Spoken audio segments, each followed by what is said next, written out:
Philadelphia, Pennsylvania, pulsed with a different kind of energy on Halloween. Beyond the Liberty Bell and Independence Hall, a darker history lay entombed within the imposing walls of Eastern State Penitentiary.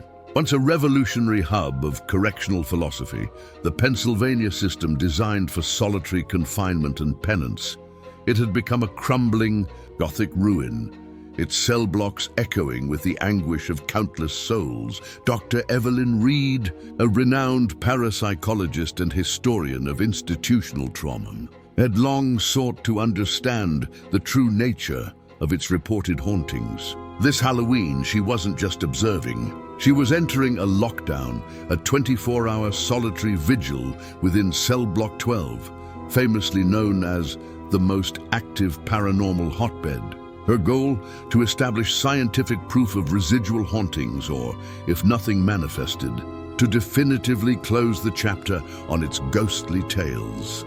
Evelyn, a woman whose calm demeanor belied a fierce intellect, had meticulously prepared for this night.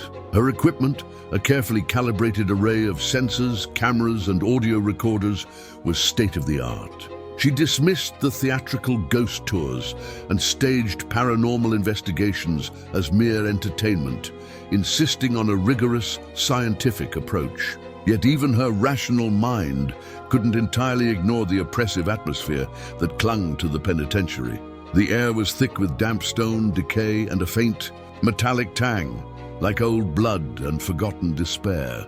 She arrived at dusk on October 31st. The sky a bruised purple, streaked with ominous orange hues. The penitentiary's imposing facade, with its crenellated walls and watchtowers, seemed to glower under the dimming light.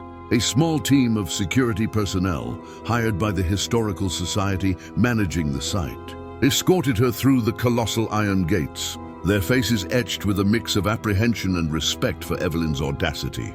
As the gates clanged shut, a sound that reverberated through the very bones of the structure, Evelyn felt an involuntary shiver. This wasn't just an old building. It was a mausoleum of human suffering. Cellblock 12, a crumbling corridor of solitary cells, felt like walking into a time capsule of torment. Rusting iron doors, long removed from their frames, lay askew. Peeling paint and crumbling plaster exposed the bare stone beneath. Each cell, a tiny rectangle of despair, was a testament to the penitentiary's brutal past. Evelyn meticulously set up her equipment in Cell 13, a cell particularly infamous for its chilling cold spots and whispered voices. She placed a small, battery-operated jack-o'-lantern on the dusty floor, its gentle orange glow a tiny defiance against the encroaching gloom. A nod to the date, but mostly a practical light source. Hours passed. The initial data was frustratingly inconclusive. EMF readings were stable, thermal cameras showed no unusual drops in temperature, and audio recordings captured only the drip of water and the distant sounds of the city, muted by the thick walls. Evelyn began her internal monologue for the camera, detailing her observations. Her voice calm and analytical, yet subtly tinged with a growing sense of disappointment. "It appears," she stated, adjusting her glasses, "that even the notorious Cellblock 12 may simply be a product of vivid imaginations and the chilling ambience of an abandoned prison." But as the clock ticked past midnight, the true witching hour, a subtle shift occurred. The temperature in Cell 13 plummeted so rapidly that Evelyn could see her breath. Her thermal camera flared with an icy blue, confirming the inexplicable drop. Then her EMF detector, previously silent, screamed to life, its red lights flashing violently, registering a massive electromagnetic surge directly in front of her. A faint scratching sound, like fingernails dragging on stone, began to emanate from the back wall of her cell. It wasn't loud, but it was insistent, rhythmic, growing in intensity. Evelyn froze, her scientific composure momentarily shattered by a primal wave of fear. This was not a trick of the acoustics. This was something else. "Is anyone there?" she whispered, her voice barely a tremor. The scratching stopped abruptly. A guttural moan, low and laden with agony, filled the cell, echoing from all directions, as if coming from the very stone itself. It was the sound of profound suffering, centuries old. Then from the darkest corner of the cell, a shadowy form began to coalesce. It was indistinct at first, like swirling smoke, but slowly, horrifyingly, it began to take the shape of a man. His features were gaunt, his eyes hollow pits of despair, and his body was clad in tattered spectral prison garb. His presence radiated an overwhelming aura of misery and silent rage. This was not a residual haunting, a mere imprint. This was an intelligent entity, a phantom. Evelyn's academic detachment dissolved completely. This was real. Terrifyingly, impossibly real. "Who are you?" she stammered, clutching her recording device. The phantom didn't speak. Instead, its hollow eyes fixed on her, and a series of fragmented images, vivid and brutal, flooded Evelyn's mind. She saw a cell, identical to hers but pristine. A man, young and desperate, locked inside, his face etched with torment. Days bled into weeks, weeks into months, as solitude gnawed at his sanity. She saw him banging his head against the stone walls, tearing at his skin, his mind unraveling under the weight of penance. She saw the guards, cold and indifferent, delivering bread and water through the slot. She saw the other prisoners, their silent screams trapped in their own cells, slowly going mad, becoming the unseen wardens of each other's hell. The images coalesced into a single, horrifying truth. This man, this phantom, was a prisoner who had died in this very cell. Driven insane by the system, his spirit forever bound to its torment. And he was not alone. The cell's atmosphere grew thick, heavy with the presence of countless others, their silent despair pressing in on her. She saw other faint, spectral figures appearing in the periphery of her vision, their eyes glowing with a faint, malevolent orange, mirroring the jack-o'-lantern she had placed. But with a horrifying life of their own, she realized the true horror. These phantoms weren't just haunting the prison. They were the prison. They were the essence of its tormented history made manifest.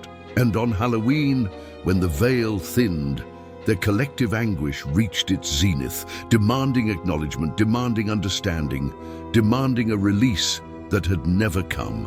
A simple jack-o'-lantern, intended as a symbol of comfort, now felt like a taunt. Its light echoing the orange glow of their tormented eyes. The phantom in front of her extended a spectral hand, its fingers long and skeletal, reaching for her throat. The cold was unbearable, sucking the warmth from her body.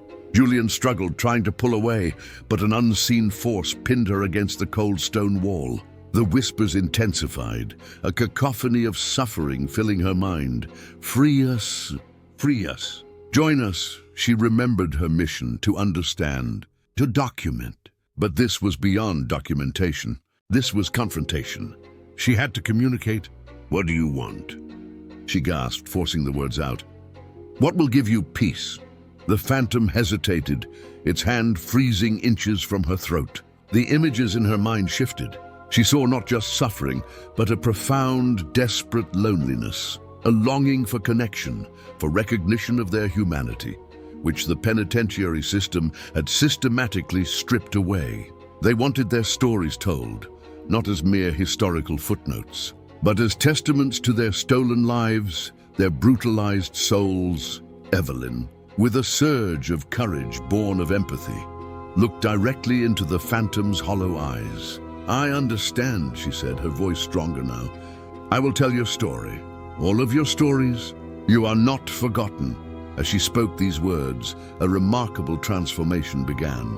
The intense cold in the cell began to recede. The EMF detector's frantic beeping softened. The phantom's form, still distinct, began to shimmer with a faint golden light, replacing the menacing orange. The other spectral figures in the periphery also softened, their malevolence dissipating, replaced by a yearning, almost hopeful glow. The phantom slowly lowered its hand. Its hollow eyes, still filled with sorrow, now held a glimmer of something else: gratitude. It then turned, its form dissolving into a gentle golden mist that drifted towards the cell door, through the bars, and up into the unseen sky. One by one, the other spectral figures followed, their whispers fading into a collective, mournful sigh, a sound of release rather than torment. The cell returned to its eerie silence. The temperature slowly normalized. The EMF detector fell silent. Evelyn, still trembling, looked at her jack-o'-lantern. Its small LED light now glowed steadily, warmly, its orange light no longer a taunt, but a beacon of hope. Emerging from Eastern State Penitentiary at dawn, Evelyn was a changed woman. Her skepticism had been replaced by a profound conviction in the existence of something beyond the purely material. Her scientific proof was not in the data she collected, but in the visceral experience of communion with the tormented dead. She cancelled her planned academic paper, Debunking the Hauntings. Instead, she wrote a book, The Unseen Wardens, Voices from Eastern State, chronicling the untold stories of the prisoners, their suffering, and their desperate plea for remembrance. She also worked with the Historical Society to establish a memorial, a place of quiet contemplation, where visitors could acknowledge the humanity of those who had suffered within the walls, not just view it as a ghost attraction. From that Halloween forward, the reported paranormal activity in Eastern State Penitentiary began to shift. Fewer aggressive encounters, more fleeting glimpses of peaceful, melancholic figures. The intense cold spots lessened, replaced by a subtle, reverent presence. The spirits of Eastern State had found their voice through Evelyn, and Evelyn Reed, the once skeptical parapsychologist, became their advocate, a living bridge between the world of the living and the unseen wardens of history, ensuring that on every Halloween, their legacy was not one of fear, but of remembrance and finally, a measure of peace. The jack-o'-lantern she placed in cell 13 became a permanent fixture, always lit, a silent promise.